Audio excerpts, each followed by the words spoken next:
At first glance, Disintegration looks like a whole lot of ingredients from different genres stylishly mashed together. One part futuristic first-person shooter, one part action-focused airship piloting, a heavy dose of strategy elements like troop commands, ability combos, and cooldown rotations. It can seem like a lot. And on paper, that's what Disintegration is, a game of many different layers. You'd think those elements might clash. Precision gunplay, frantic aerial dodging, the careful issuing of orders from on high. But all those pieces, somehow, working harmoniously is what supports V1 Interactive's grand design. Going into it, I had reservations. How do you pilot a flying grav cycle on 3 axes, command a squad of troops and manage their abilities, and still find the free time to gun down your robotic enemies? 5 minutes after putting my hands on the controller, before I'd even finished the tutorial, really, I hit that moment where everything just clicked. And while I blasted through each engagement, managing my grav cycle gun triggers while marking targets for my squad, while whipping sweet boosted hairpin flanks, while lobbing healing orbs and calling in artillery barrages, that's when it dawned on me, Disintegration just works. And more than that, it's a hell of a lot of fun to play.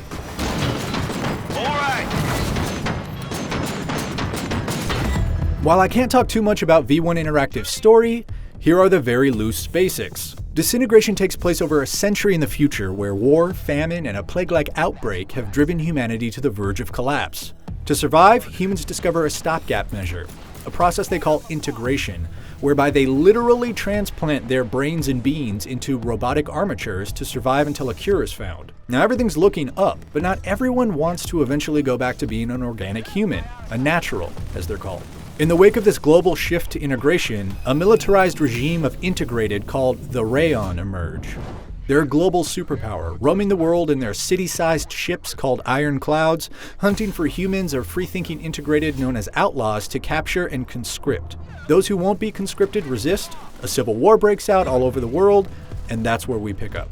We play as Romer Scholl, a grav cycle pilot and de facto leader of a group of free-thinking outlaws in the smoldering husk of North America, looking to rescue and rebuild some semblance of the resistance while dodging the relentless pursuit of the Rayon.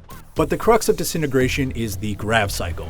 These single-seat vehicles that hover in the sky and spit shells from twin Gatling guns or pound round after round of explosive-tipped heavy cannon ordnance at an endless menagerie of robotic enemies. The grav cycle is only part of your arsenal. Using your bird's eye view, you'll command your up to 4-person squad, everything from assigning them locations to move to, which targets to focus on, and when and where to use their abilities. And while all that may sound overwhelming, it's all intuitively done with the press of a button, which is what makes Disintegration feel so good to play.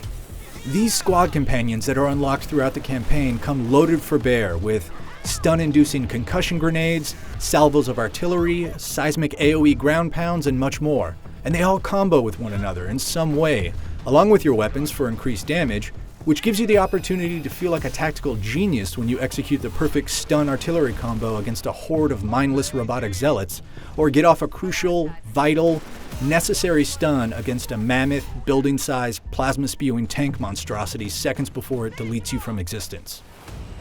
Your troops' abilities are vital because Disintegration is not what I would call easy. It's easy to get overwhelmed, but that's what's really refreshing about my time playing Disintegration. It's not just about reaction time, it's about decision-making and efficiency. How best to spend each second, 1 second at a time. But there are many seconds to be had between the checkpoints of each long story mission. Both missions I played had me salvaging scrap for repairs and upgrades at the start. I've got the call! But things always seemed to go sideways at some point, and I'd find myself defending enclaves of outlaws.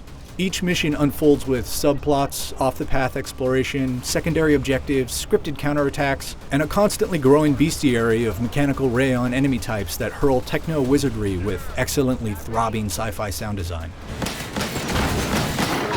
Going for the kill! That's a kill!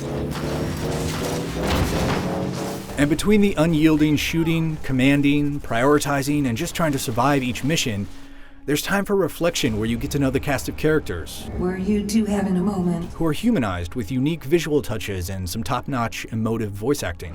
Oh yeah! I found myself an upgrade chip. Or you can pick up challenges or just ingest some of the fleshed-out lore and world building. But before long, you're on to the next pressing mission, leveling up your grav cycle with salvage materials and trying to survive another frantic engagement in the long shadows cast by the Rayon. Once you get started, there's always something you could and probably should be doing at any given second. And I love that feeling. There's so much more Disintegration to dive into.